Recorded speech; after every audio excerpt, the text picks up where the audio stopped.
So hey, this is Woodman here. I wanted to talk to you again about premonitions and dreams. The art of precognition, right?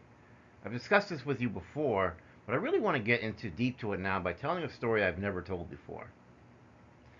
One of the deepest premonitions that I've ever had came up in a relationship I had a few years ago. I would say it was about maybe a month before my now ex-girlfriend broke up with me. While I was still with her, I had a dream about something that would occur weeks after the aftermath of that breakup. So it was literally, I was predicting something 2 months down the line. I even remember telling her about the dream because I was just like, oh, this is such a weird dream, and you were in it, and here's what happened. The dream went like this. I saw a shadowy dream where my ex girlfriend was dressed in this super skimpy dress that seemed overly revealing. And I recall seeing a man who was trying to look up the bottom portion of her dress. And it was clear that, in this skimpy dress, she was turning this man on. And this just kept making me jealous and angry. I was insanely jealous. And I just kept getting angrier and angrier until the dream faded to black. Everything was shrouded in darkness. And so when I told my ex girlfriend about the dream, her reaction was kind of not what I expected. And really and truly, this is because I was a younger, more naive version of myself who didn't understand the things I understand now. If I really read between the lines, I would have understood that this is what she wanted, right? Because she said to me something like, not that there was anything wrong with her wearing the skimpy outfit and the guy getting turned on, but that I should not blame her.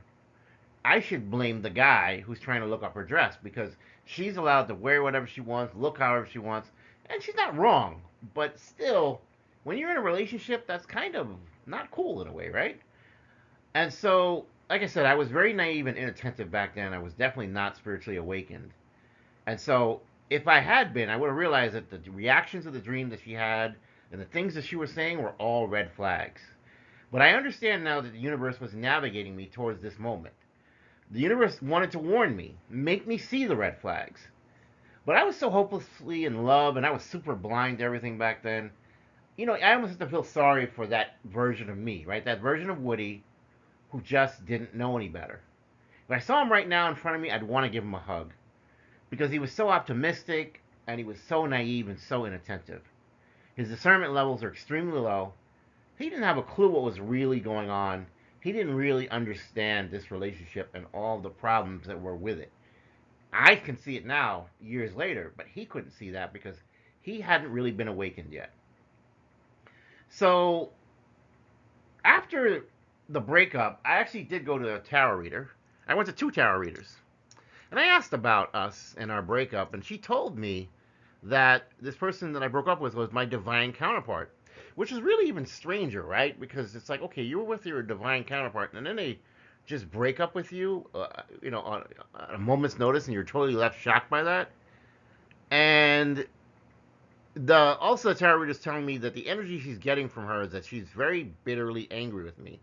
That apparently I'd given her a hard time during the breakup, and she was super annoyed that I didn't leave her alone sooner and go about my business and stay away from her. And that was kind of weird, but I took that, right?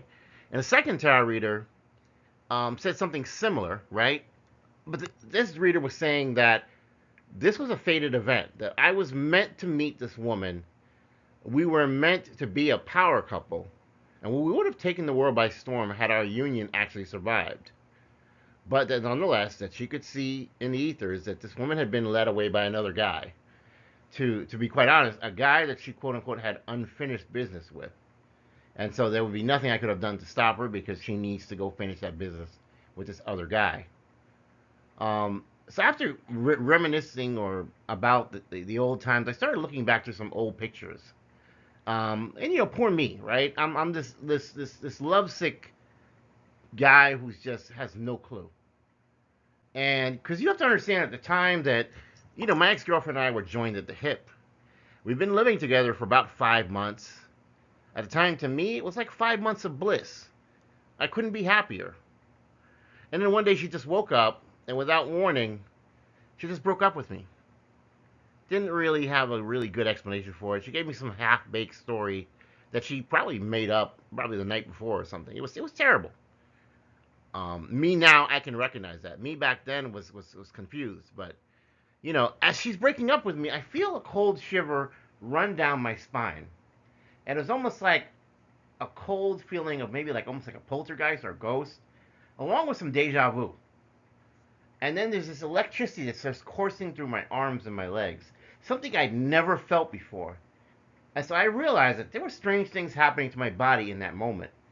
That when you really look at it, the breakup, the trauma of that event, catalyzed me or was a catalyst for my spiritual awakening. And let me say, as among breakups, it was a stone cold breakup, and she was absolutely ruthless. She gave me like a cup of coffee. She tells me the business, and then it's like, okay, and you have this much time to get out, and have a good life. And so this would actually send me into a spiraling depression because this happened right before Thanksgiving, and I want to say it was like right after her son's birthday. So I ended up being alone for the holidays. And so I went again, reminiscing. I started scrolling through those pictures again. And then a voice in my head said, stop, look at one of these pictures really closely. And so it was a picture of her at a religious conference. And so whenever I scrolled to it, I was like, what is this? I kept seeing something flash in the corner, and I couldn't tell what it was. So I held the picture down, used my thumb, and dragged it down. And there was a watermark there at the margin of the picture. It wasn't really easy to see. But when I pulled it down and I enlarged it, I could see it. It had a guy's name on it. A guy whose name sounded like an ex-boyfriend's name that she had once told me. And this was really my first start into the art of spiritual investigation. Because I realized that perhaps she and her ex-boyfriend wanted me to find that watermark. Perhaps they wanted me to see what was going on. That they did it with this certain amount of disrespect and insult that they wanted me to feel how betrayed I had been. I mean, they were probably cheating all along, right? And I'm thinking, oh my God, where did this guy come from? But really and truly, you know what? Perhaps I was the third wheel all along. Perhaps she and him were always a thing, and I was just maybe, I don't know, her having a little fun. Maybe stepping out a little bit. Spice up their partnership or whatever they had going on. So I was the trivial person in this whole equation that really didn't matter. But I digress. Back to the dream. So the dream was a prediction of an event that would take place on December 22nd of that year, which is winter solstice. And I was drinking like crazy. I was depressed. I was drunk. And I logged onto Facebook and I saw a post on her page. And there she is, this photograph of her in a skimpy dress. Surprise, surprise, just like the dream. And there's a Santa Claus statue there. She's like on the Santa Claus statue. And I sat there drunk and upset and just getting angrier and angrier. And a lot of guys started commenting on the photograph. Like, oh yeah, catcalling, ooh, sexy, whatever, all that stuff. And so that just sent me into a bit of a rage, right? And so I'm drunk and I start shooting off all these insulting texts to her. And so at that point, it's like a meltdown. And then she blocks me for good. And so then when I got sober the next day, I started to reflect on that whole event. And I realized that was the dream. That was the premonition. And, that no, it hadn't really been a guy looking up her skirt. It was the Santa Claus who was just a statue all along.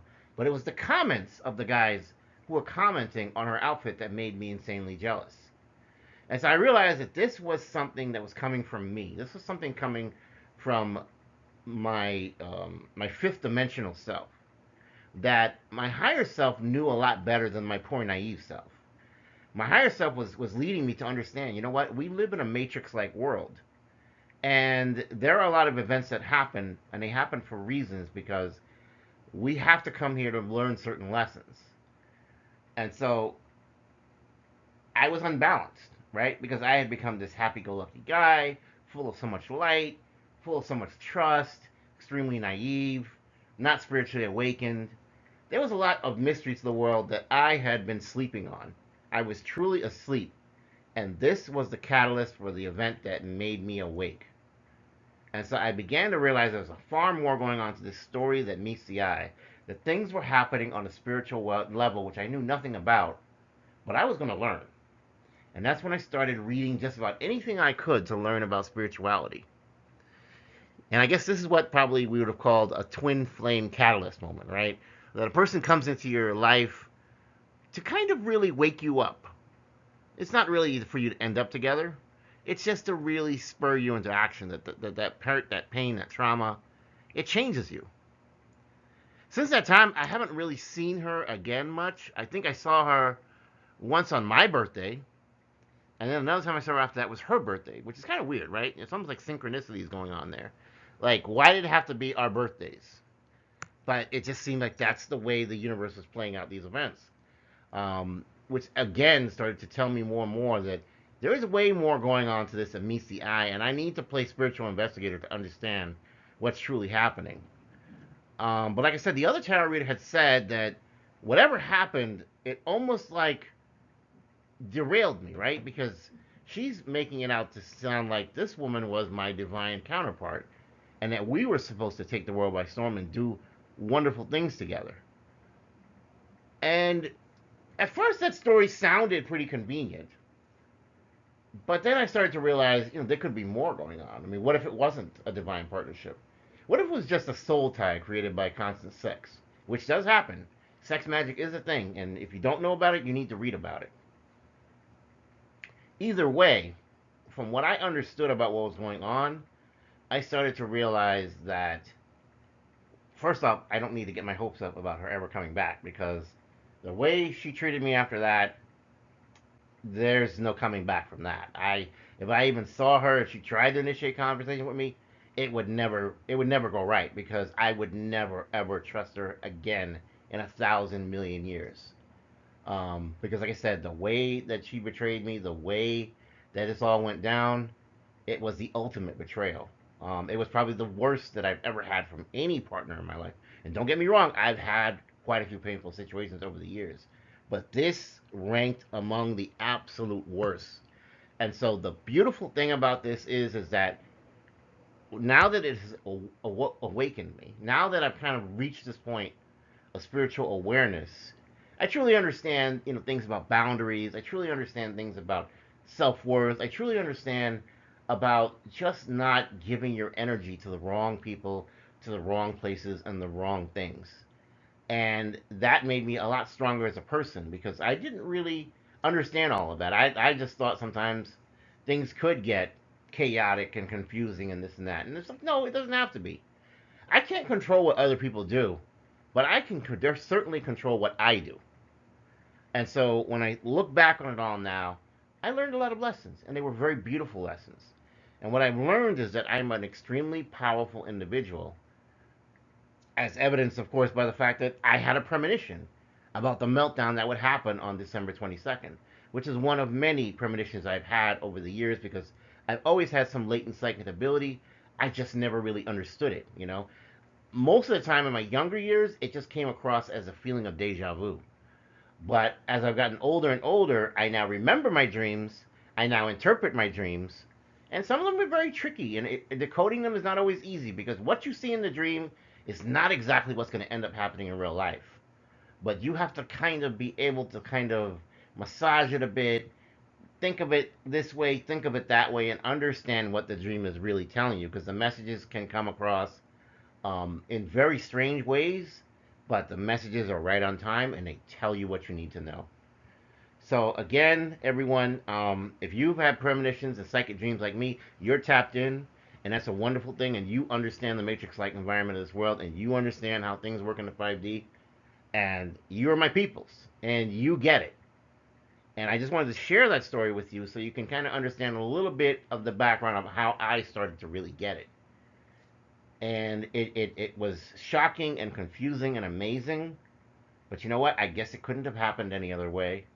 And this was the universe's design. And I'm so thankful to the universe for what happened, because I've grown by leaps and bounds as a person. The person that I am now and the person that I was back then, it's like night and day. Again, I would give that Woody a hug, a really, really long hug, because he had a lot to go through to get to where I'm at now.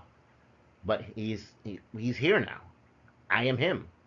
And each of us is on our path. Each of us is on our spiritual journey. Whatever leg of the journey you're on, I wish you the absolute best.